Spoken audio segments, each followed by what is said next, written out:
Started. We're a few minutes behind, but it's okay.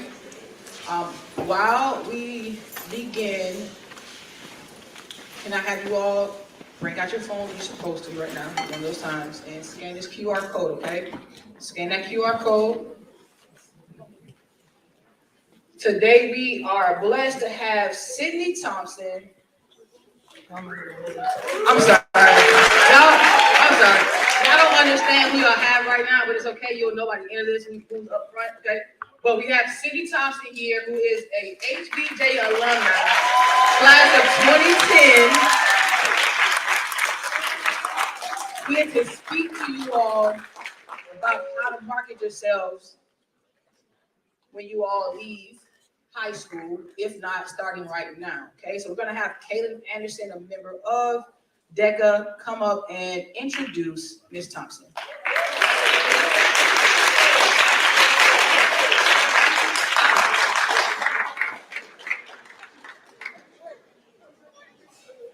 Hi. Oh. Hey everybody, I'm Kayla Anderson. Sydnee has been managing the digital experience for brands for more than 9 years, including Avocados from Mexico, Bud Light, Dr. Pepper Snapper Group, DFW International Airport, ONT International Airport, VisionWorks, and many small businesses. In her role, she has led the charge in marketing strategy, social media management, brand identity, content production, web development, SEO, e-commerce, and multi-platform ecosystems. Sydney is a digital media expert in the event industry and has spoken at conferences on national and global stages. She has led teams of social strategists and has trained agencies, organizations, and business owners in social media management in the US and Mexico. Amid the pandemic in 2020, she launched Digital 319, which is a digital media agency that specializes in social media strategy, content management, web development, and email marketing. She has been a full-time CEO and entrepreneur for 2 years. In February 2023, Sydney became the first female virtual co-creator and footwear designer for Dot Swoosh, Nike's Web3 platform. Through this initiative, she will help Nike cross over into the virtual retail space through her sneaker design and connection with a variety of community. As a Nike virtual co-creator, Sydney is among the first non-signature athletes to earn royalties from Nike products. She holds a Bachelor of Art degree in journalism from the University of Georgia, where she studied the emphasis of advertising, new media, and Spanish. Sydney is a native of Savannah, Georgia, but has been a resident of Dallas, Texas since 2014, where she lives with her husband, Antonio, HBJ high school sweethearts, and daughter, Braylon. She has traveled to 22 countries and 6 continents. Food, culture, music, and sneakers are her love languages. While at Jenkins, Sydney was a member of the Marching Warriors for 4 years and a drum major for 3 of those years. She was a varsity basketball player for 4 years, and she was the class of 2010's junior and senior class president. We are so happy to have this true warrior back on campus. Ladies and gentlemen, Sydnee Thompson.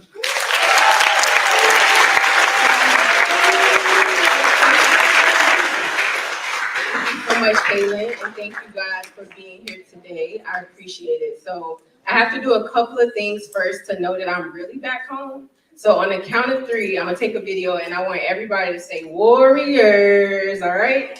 All right, let's get it going. 1, 2, 3. Yeah, all right, I'm home. I love it.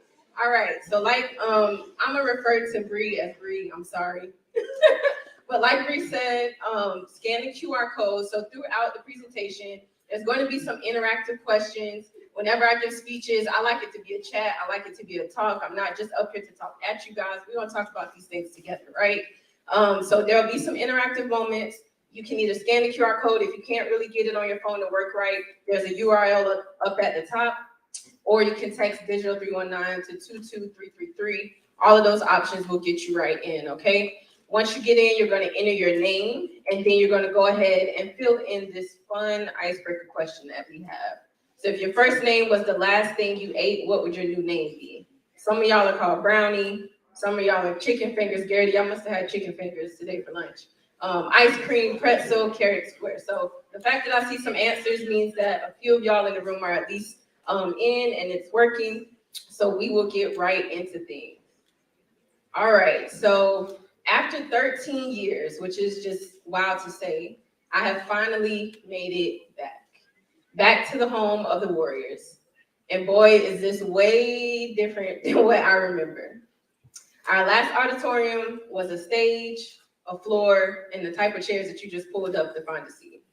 So I'm glad to see all of the changes, but to be honest, when I stepped on campus today, even though everything looked new, something about here still felt very familiar. It still felt the same. I could still see the motion that used to be in the hallway during the class changes. I could still feel the vibrations of the band through the walls from my drum major days. I could still hear the squeaks and the cheers from the gym floor during basketball games. So it was new on the outside, but also familiar on the inside. And just like my metaphors of this school, the same can be applied to marketing. We all know these brands pretty well, right? Throughout the years of their existence, look at how many times they changed their logos. The logo is the one symbol that every brand uses to establish awareness and brand recognition among their consumers. But here's the thing though. Coke may have added more drinks to their portfolio. Nike may have added new silhouettes or collabed with different brands and creators. Google may have added new features and integrated with other tech companies. But at the end of the day, despite the logo and product changes that these brands have made, Coke is still best known as a drink brand. Nike is still best known as a shoe brand. And Google is still best known as a search engine. So new on the outside, but still familiar on the inside. So again, just like my metaphors of this school, the same can be applied to marketing. And just like the marketing of these brands, the same can be applied to life. And today we're going to chat about those two things, marketing and life. So let's start with the basics. Here's where you'll pull out your phone again. If you scan the QR code, you're all logged in. Let's get your phone out. So my first question for you guys today is, what are 5 basic principles of marketing? Depending on who you ask, depending on what side of the industry they work in, they'll give you different principles. But these 5 things, no matter what, they're always a factor in how we market a product. So a hint is they all start with the letter P. P is in pepperoni. So drop some ideas. So we got products, place, placement, priceless, performance, people, packaging, promotion. I'll let a few of them load. The thing is, I'm already seeing a lot of the 5, so like that's another reason how I know that I'm home, because Jenkins are the smartest students, like we already know that. All right, product, power, money, beans, Painful. All right. So the 5 basic principles of marketing are product, price, promotion, place, and people. And we're going to touch on each of these today. So let's start with product. In marketing, the product is the core of the brand. It's the lifeline. It's that girl. In my career, I've had the privilege of working for and with large brands with great products. Dr. Pepper, Bud Light, TGI Fridays, Nike, airports. Kayla mentioned a lot of them, right? And no matter what the campaign brief was about or what audience the new project was for, the goal was always to market a product. Now, as a CEO of my own digital media agency, I have to constantly market our services: web development, social media management, email marketing. And you know what I also have to constantly market? Myself, as an expert in my industry. So guess what? In marketing, the core is the product. In life, the product is you. There are 7.9 billion people in the world today, but you are the only you, period. And that's a crazy thing to really think about. 7.9 billion people, hundreds of us in this room, is only one you. But what that means is that there's no story exactly like yours. There is no product on earth like yours. So just imagine how powerful it is to be the only one with your product, your life, your story, your journey, all true one-of-ones. That's how Coke feels. That's how Nike feels. That's how Google feels. And that's exactly how you should feel. Every time you look in the mirror, every time you put your feet on the floor in the morning, every day, whether good or bad, you're the only one who can tell your story. You're the only one with your product. You're the only you. And with that product comes a price. And that's the second P that we'll talk about today. So let's take our phones out one more time. And I need you guys to tell me, what price are you willing to pay for some of these products? Okay? So the first one. What price are you willing to pay for a pair of sneakers? Don't ask me and don't ask my husband, because we're sneakerheads.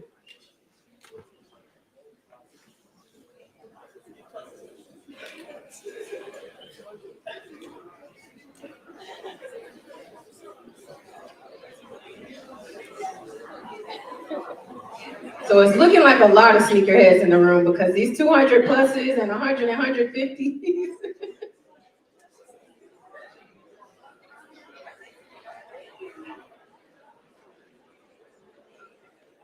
All right, next product. If you look at your phones, it should have updated. What price are you willing to pay for a can of soda?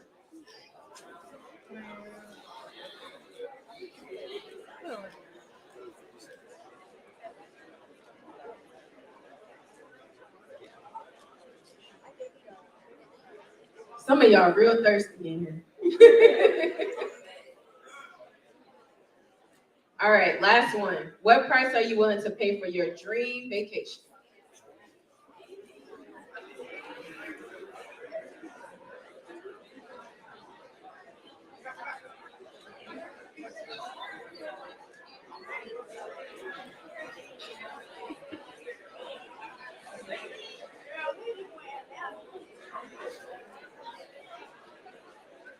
Look like some of y'all are taking a real nice trip.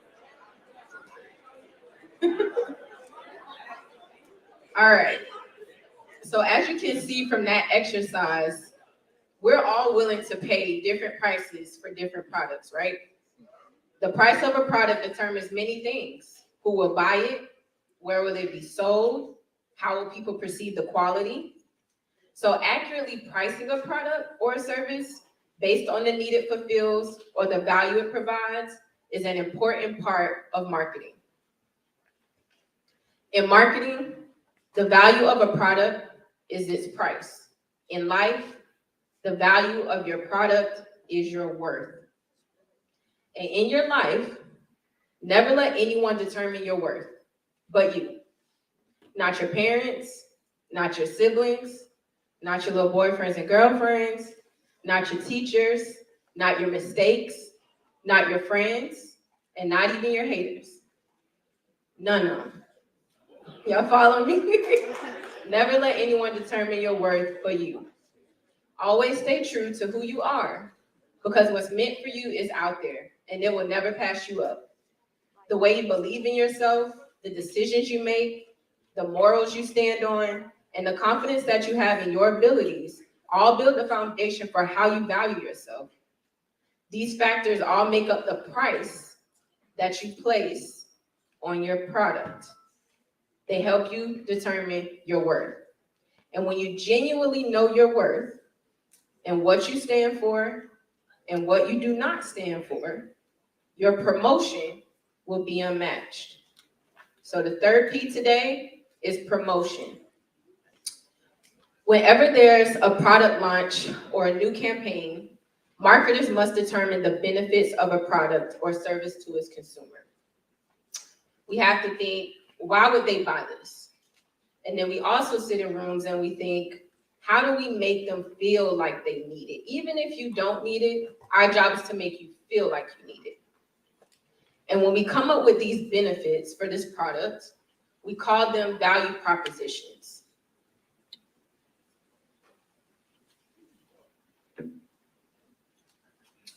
And these unique factors help us craft a few key messages that we use to promote the product.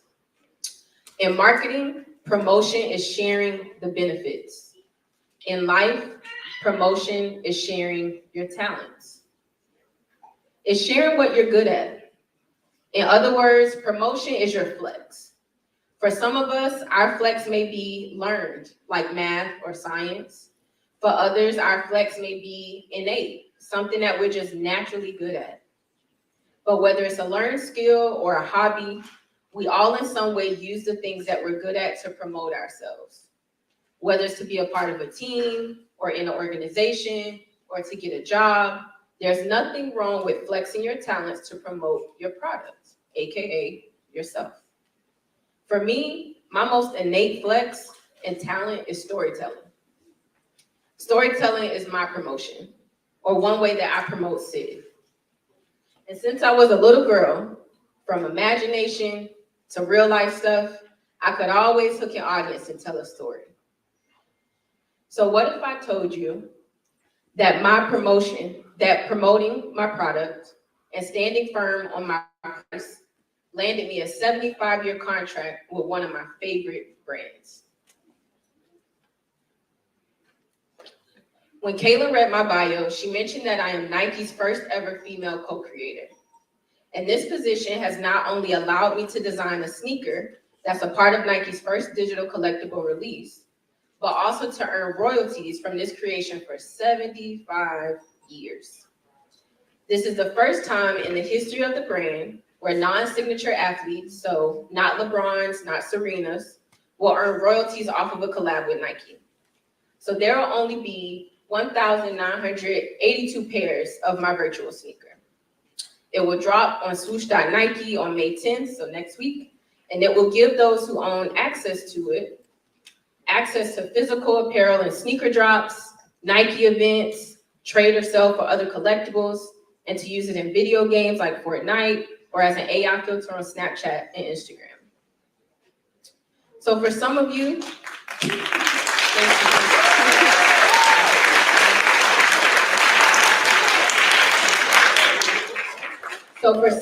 science is your promotion, or cosmetology may be your promotion. Musical skill may be your promotion. Your athletic ability might be your promotion, or just bringing people together might be your promotion.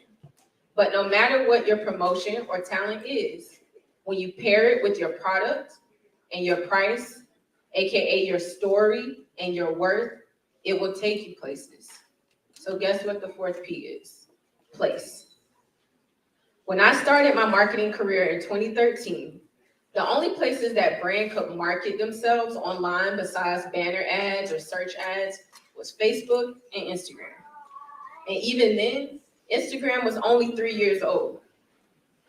Now, as marketers, we have so many digital mediums where we can market our brands. We have Facebook, Instagram, Snapchat, TikTok, Reddit, Discord, apps, virtual reality, video games, and even the little screen at the gas pump. The list truly goes on. And unless you have a big budget, it's impossible to market in all of those places. So as marketers, we have to be very selective in where we place our brands to ensure that we reach the right customers in the right place, at the right time, and within budget. On TV, a hotel brand wouldn't want their commercial in queue before a bed bug exterminator spot. In print, a snowboarding company wouldn't place an ad in a magazine for summer excursions in Florida. And on social media, a tennis racket company wouldn't have an influencer deal with an NBA player. It just doesn't make sense, right? So in marketing, placement is everything. In marketing, place is the best space for your brand to be present. In life, place is the best space for you to be present. Raise your hand if you've ever read the Dr. Seuss book, Oh, the Places You'll Go. Nice. If you have not read this book, that's your summer homework. But the little guy in this book went to places, high and low, bright and dark, scary and safe. He went everywhere. He went through it all. And with only 31 young years to my name, let me tell you, this book is completely about life. Completely. When I was 11 years old, I had just started 6th grade at Oglethorpe Academy. I was diagnosed with stage 4B Hodgkin's lymphoma cancer.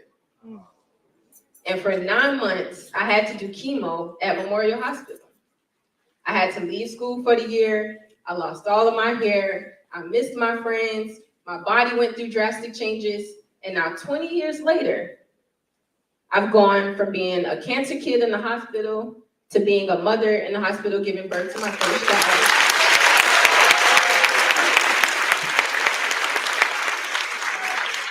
I've gone from being the lowest paid employee at an agency to the CEO of my own agency.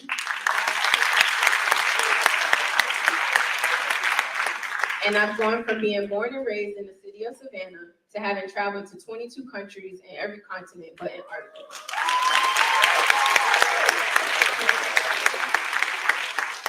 Y'all about to make me cry, and I don't even cry. You really about to make me cry. All right.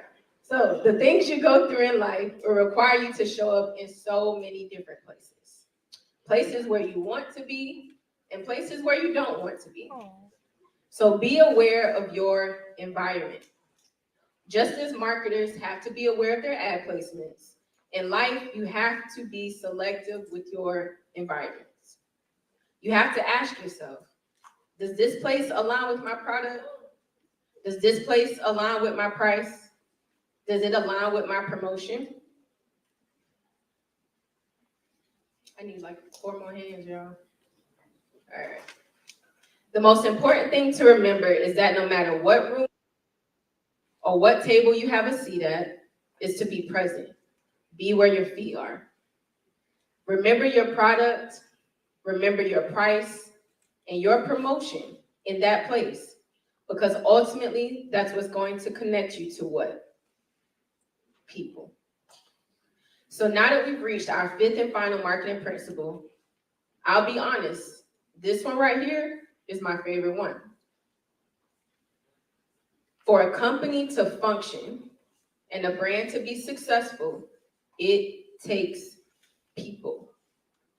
And not just any people.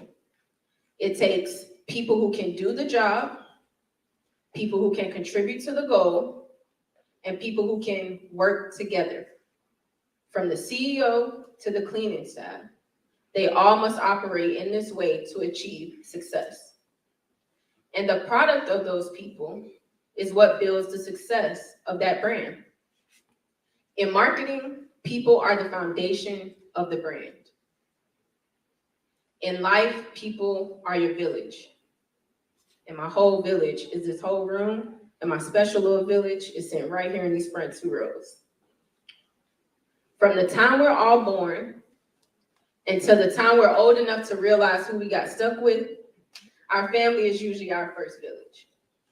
But as we grow older, our village grows.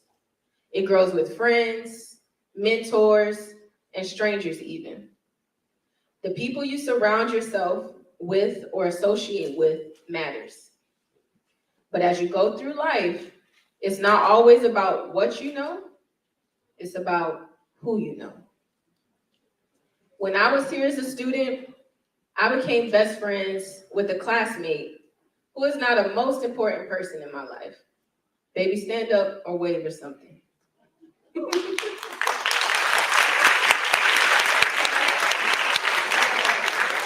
Antonio and I went to Oglethorpe together and then Jenkins. So I've known him since 2003. Yeah, for 20 years. And we're only 31. He's 30, he's not gonna let me, he's 30, I'm 31. But we've gone from high school sweethearts to long distance lovers in college. I went to UGA and he went to Chadron State in Nebraska on a football scholarship. And after graduating college, we started our lives in Dallas, Texas, where he is now a firefighter and paramedic for Dallas Fire and Rescue. And we have a beautiful 8-month-old daughter, Braylon, who is doing really well.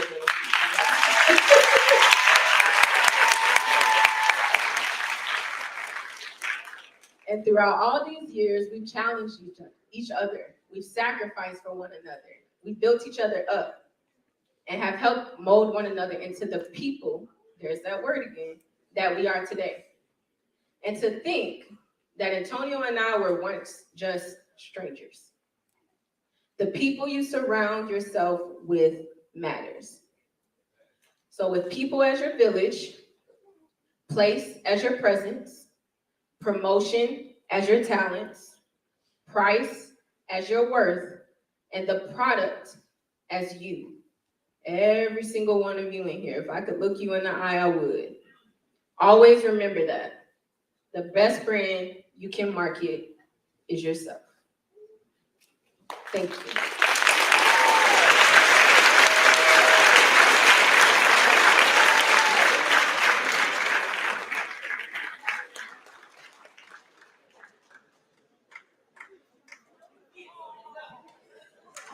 Y'all can do better than that. Y'all come on, give her a round.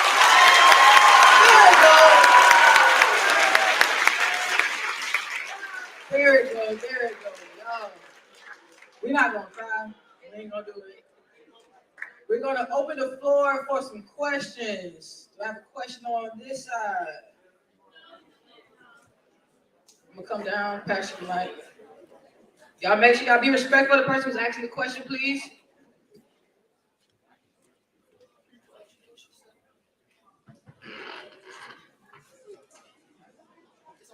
Hello. Hey. Hi, I'm Hey, Harrison. first stand up. Let me get your name. Come on, we're marketing ourselves, remember? Hi, I'm Harrison. So my question is, what made you pick the name of your company? Hello, Harrison. Sydnee, nice to meet you. And you said, how did I pick the name of my company? Okay, so when I decided to start my own business, and I will throw this out there for anybody in the room, the name that you select is really, really important, right? All the way down to legal things and taxes, but I'm not going to go down that road. But the name that you select for your company is really important. So I spent a lot of time brainstorming different names, thinking about things that I would want it to be, tossed around a lot of ideas. And ultimately, I landed on Digital 319, and it's 2 parts. So one, my company, we specialize in social media management, website development, email marketing. So everything that we do is digital online media. So that felt right. 319 is actually a representation of March 19th.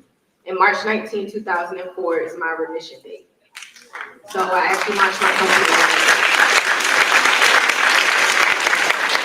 So that way, whenever I would explain the name to my company to someone, or someone would ask that exact question, there's a story to it, and it's deeper than the work that I do. Great question. All right. Another question right here. Hey, girl. Hey. What is one thing you want people to take away from your success story? Ooh. I would say especially for this room is just to realize that the seats that y'all are sitting in, even though the room did not look like this, I was in that seat before. I was a student at this same school with some of these same teachers. Me and Bree played basketball together.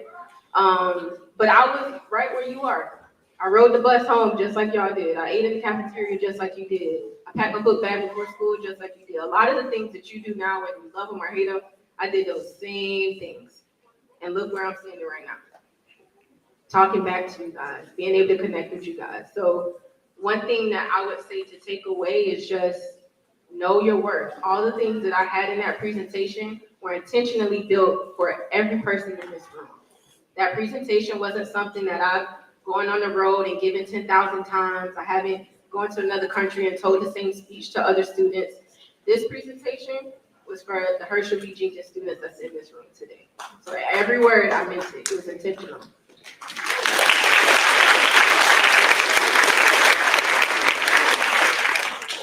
Hi, I'm Elena, and what are some challenges you had to overcome in order to be successful? Ooh, nice to meet you, Elena. The crazy thing about that question is, I won't say that I don't feel successful, but every day of working and just having an amazing village that I have, I think you get in a routine of not realizing how much success you have had. And it takes moments like this of crafting this presentation, like, man, I've done a lot, or I've been through a lot. So I would honestly say some challenges, and I know when I spoke to a few students a couple of months ago through Zoom, one of my takeaways was just there's always going to be hard decisions. Go with your gut. I remember when I was in college, I was in my junior year at UGA, and I had an internship opportunity. I had two. And the two choices were to go intern for Google in Ann Arbor for a sales intern position, or to go to Boston and intern at an agency called Digitas and work my way up to be a copywriter on the Goodyear Tires account. So nothing sexy or crazy about tire brands and writing for tire brands, but ultimately I knew I wanted to be a copywriter. I knew I wanted to be in advertising. The Google internship position was more sales driven and not exactly what I wanted to do, but that's Google. It was a big name. It came down to the fact that I had to decide on the same day. Both companies gave me a 24-hour window to decide on the internship, and the deadline was the same day. So ultimately, I decided to go work at the agency in Boston for that internship summer. And I've never looked back. I've never regretted it. So I would say that some challenges, sometimes it comes down to a 24-hour window. At the same time, you have to make that decision. Other challenges I've had were progressing from corporate America to saying, you know what, I'm gonna start my own business. At this point, I have been managing the marketing for a lot of great brands and also small brands. And the pandemic came, we all went to work from home. At the time, I was working in California, and we were like one of the first states to go work from home. And I was like, you know what, I think I'm gonna start my own company now. I think this is it. I don't think I need to go back to the office and work for someone. And what happened when that pandemic decision came in my brain, I told my boss at the time, and I said, hey, Arif, I think I'm gonna go out on a limb and I'm gonna start my own company. And at this time, I was working at an airport called Ontario International Airport, which is 35 miles east of LAX. And he said, you know what, Sid, you built this program, you're a director of digital, you're one of the first employees I've hired out here, and I don't want to lose you. So can we at the airport become a client of Digital 319? So as soon as I pushed the resignation, my old job pushed me a contract. So now instead of them paying me, I'm sending invoices to them. So sometimes you're gonna come up against things, even in high school, college, young adult life, where you're just like, I don't know what the right decision is. Go with your gut. Don't overthink it because you're so talented, and a lot of times we're more talented than we even realize. So thank you, that's a great question.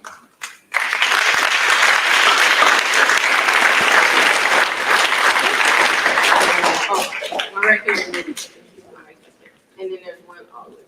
Cool. So, my name is Devontae, and I kind of want to know, well, we're talking about mostly your business. I kind of want to talk about your experience here. Is there anything in Jenkins that you've been through that you wanted to over and over again when you were still here? Oh, just go back to high school. Let me tell y'all are so ready to be adults. It's ghetto over here. Like y'all not ready. Y'all not ready. Don't rush life.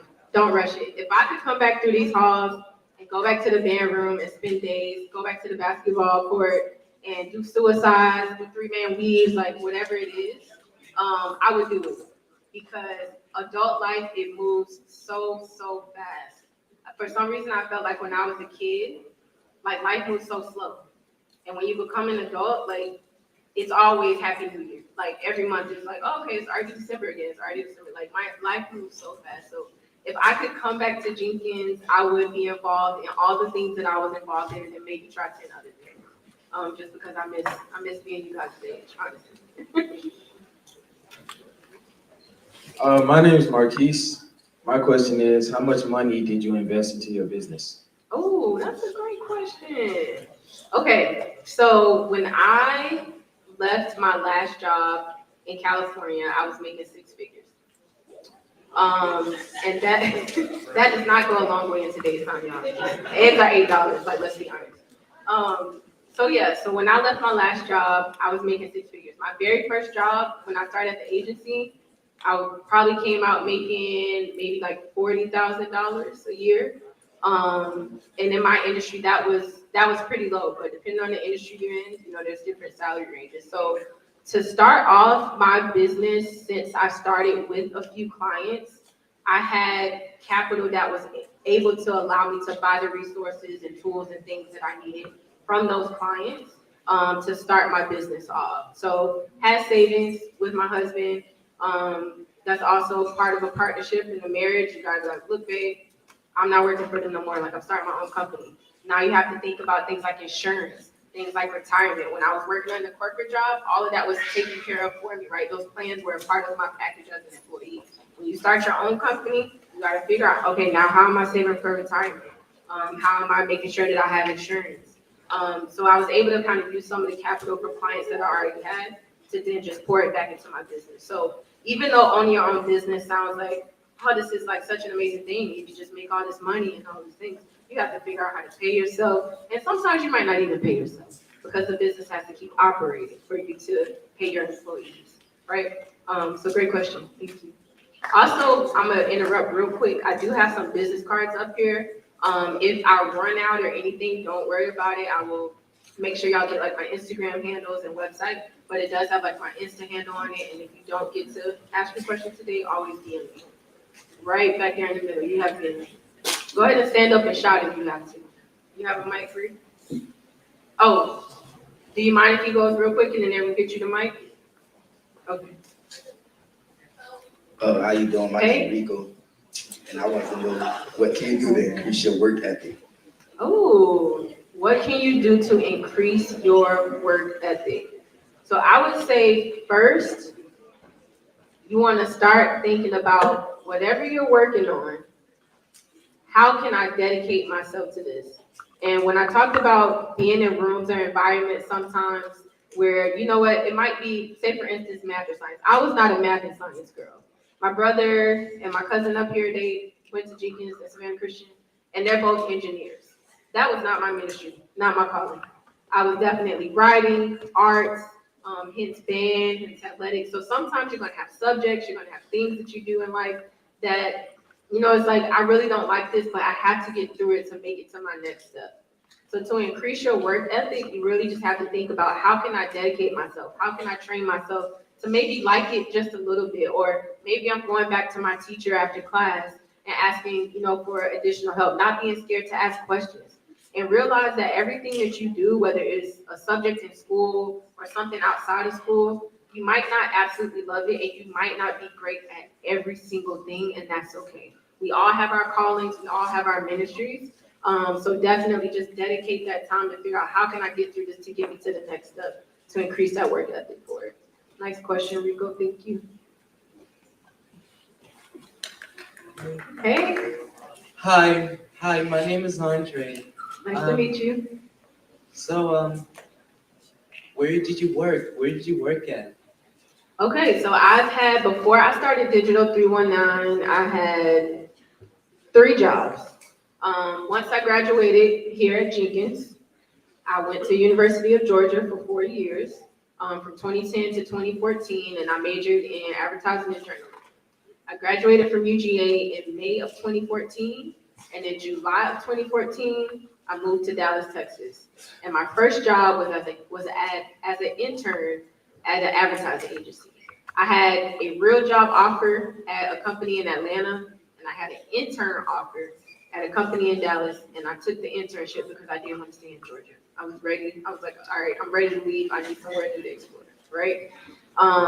So as an intern at that agency, that's where I started copywriting. For my first job ever at the agency was to rewrite the menus for TGI Fridays. So a copywriter in an advertising agency or a marketing agency, they're the person that's responsible for all the words in a magazine, on a television commercial, any scripts, menus at a restaurant. They write all the words, and I've always loved writing.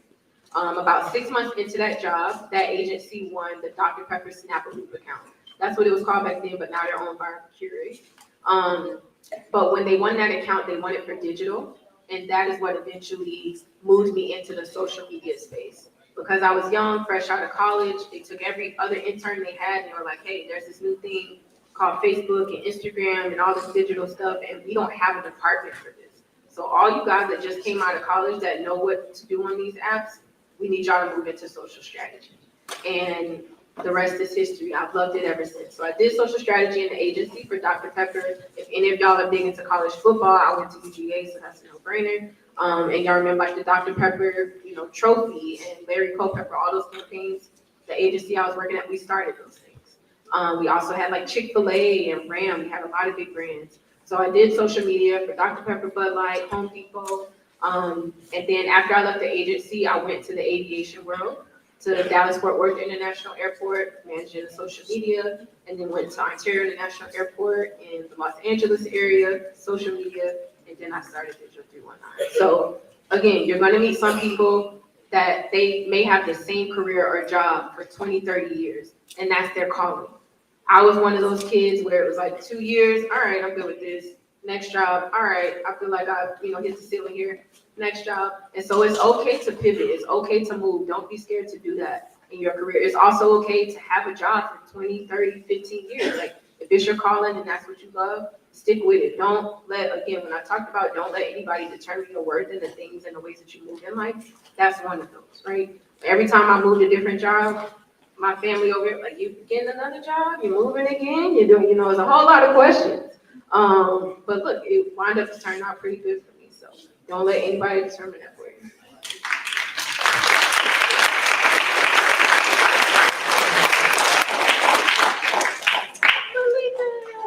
HBJ class of 2010.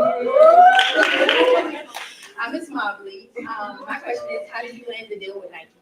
Ooh, yes. Okay. So in January of this year, at the last week of January this year, Dot Swoosh, which is Nike's Web3 platform, on Instagram, they had a challenge or a contest. And the contest was to tell your mood board or tell your story through a mood board on Instagram. So they had a prompt where they wanted you to use 8 different images and make a carousel post or a swipe post. And through each image, there was a prompt. So some of the prompts were, show us a picture of, your everyday mood. Show us a picture of something that's natural, but also man-made. They had different prompts. And the ultimate goal for these mood boards was that they would pick 4 winners.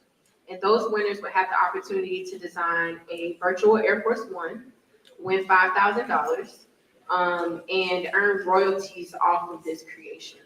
So I was one of the 4 winners, but out of the 4 winners, it's 3 other guys, Aaron, Darius, and David, and I'm the only woman, the only Black woman. So I'm the first woman for Nike to ever do this. So after we submitted our mood board, they notified us, let us know we were winners. If you're sneakerheads, you probably have this app called Sneakers. And they announced us in the Sneakers app as winners. And since that journey has begun, we immediately hopped into design sessions. So if you wear Nike Dunks and like Chunky Dunkies and Lobsters and all those crazy shoes, the designer, Bryce Wong, who designs those shoes, I worked hip to hip with him for 2 months and we designed the sneaker together. So they've flown us out, me and my family, to Nike World Headquarters in Portland. We got to see all of the campus from the LeBron building to the Serena courts, the Coach K building. Everything about that campus is super amazing. And they inducted us into the Nike family because for the first time in the history of their brand, they picked regular people like me and you and said, hey, we want to work with you and co-create a product. And so we've gone out to campus and now they're in the process of dropping the collection. So what that looks like is if you go to swoosh.nike, you can sign up to be a part of the .swoosh community. And being that is Web3, so these are digital collectibles and NFTs. And I always try to take some time to like break it down for the room. Like there's like Web3, what are you even talking about? So Web 1 was 1990s when like some of us in the room were born.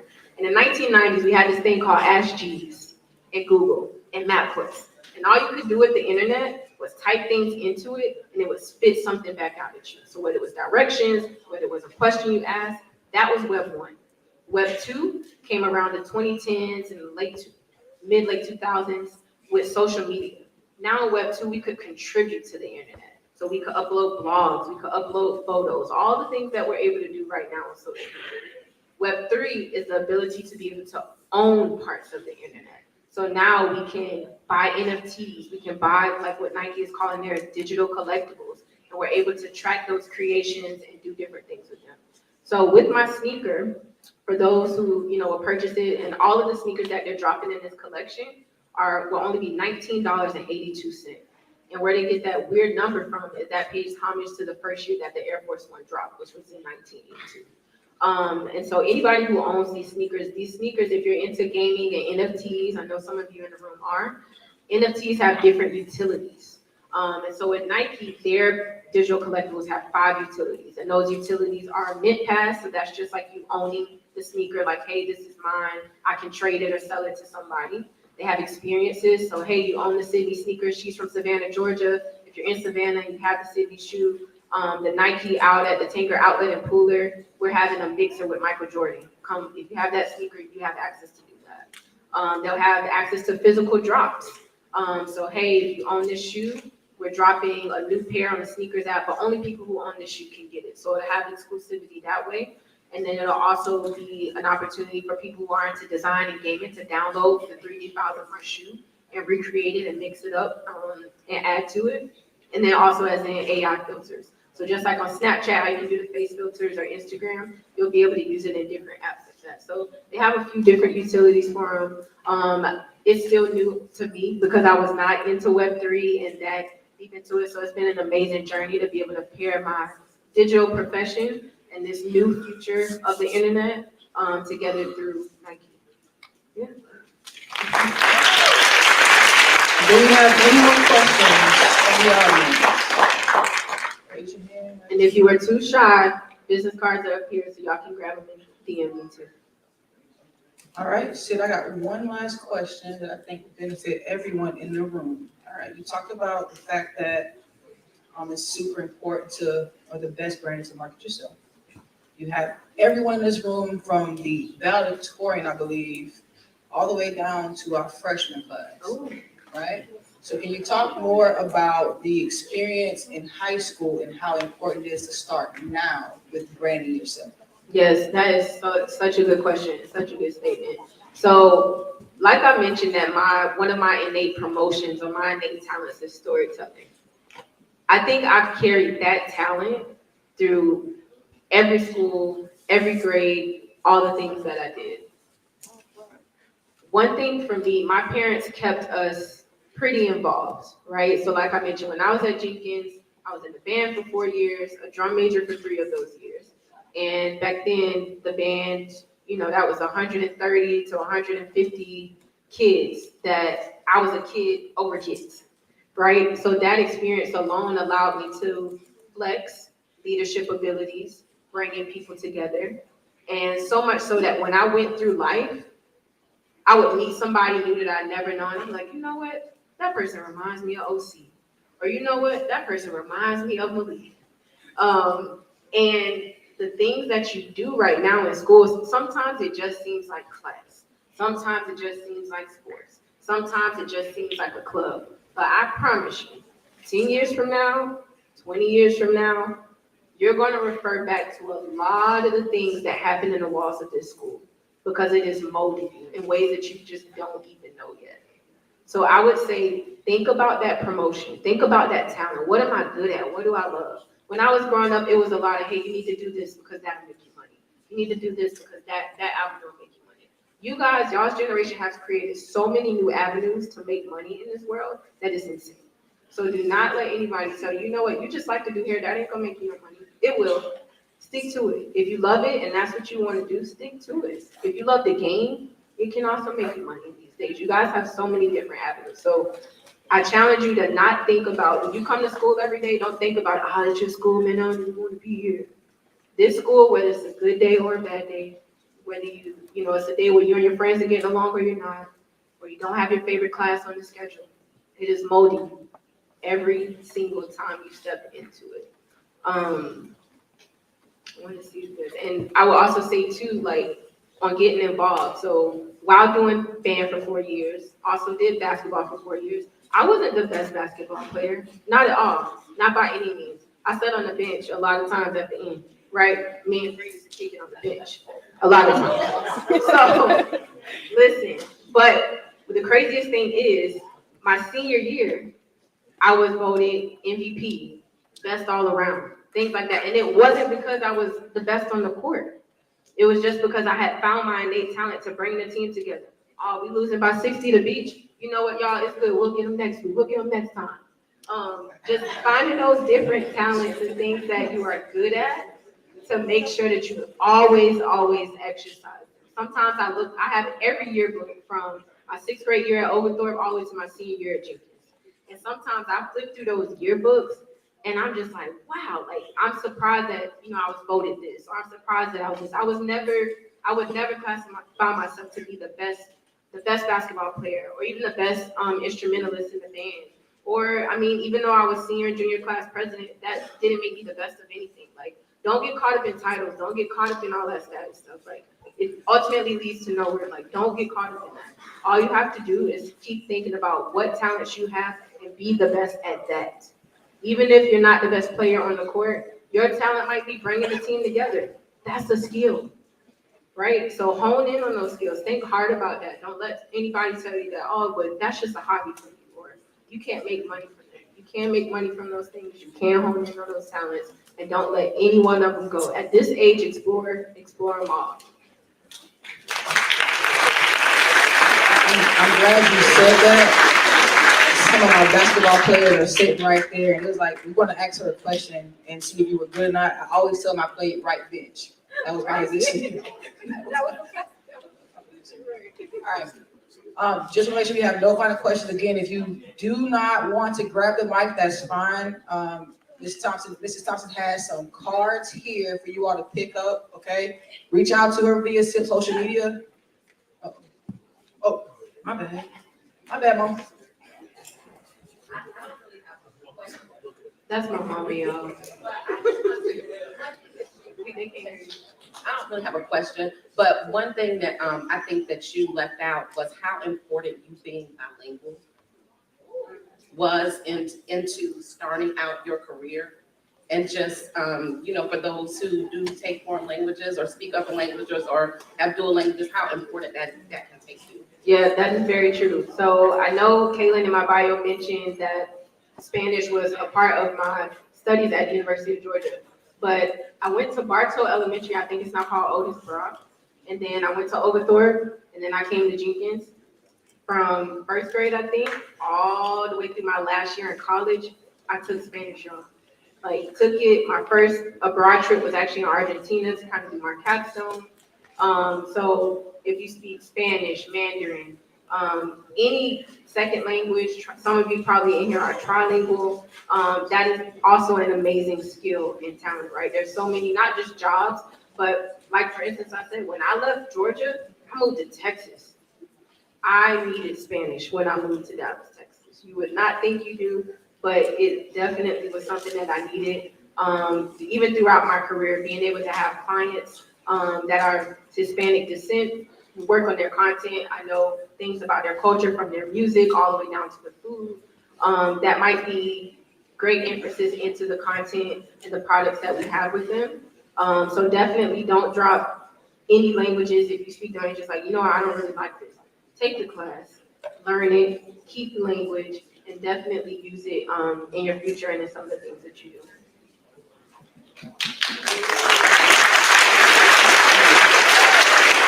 All right, we're getting ready to wrap this thing up. Sydnee, do you have, like I was saying before, also, if you guys did have a question and you didn't get a chance to answer it, because you want to ask whatever the case may be, there are cards up here for you all to connect with her. I'm telling you right now, number 5 was what? What P was that? People, okay? Expand your network. She will not turn you down. She's not gonna not answer you. It may take her a minute because y'all, she's the CEO, okay? But she will get back to you. Please, please, please utilize this very special piece of your network, okay? I'm gonna have Miss Handy come up here and give some final thoughts. Oh, well, we did that just now. What was that? Let's not.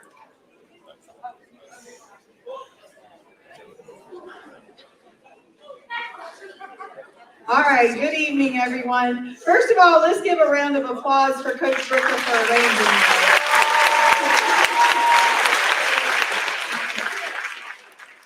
So unfortunately, I had to miss part of your presentation, but I heard that I can hear it later. Hopefully you all took the time, took in what Sydnee had to say. When Sydnee was a student here, I was an assistant principal at the time, but she was a great student.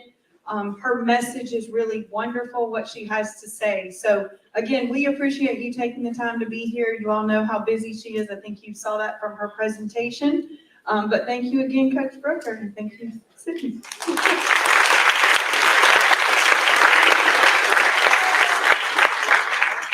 If I can get, I've seen Ms. O'Brien, if you can take your class back out that door on this side.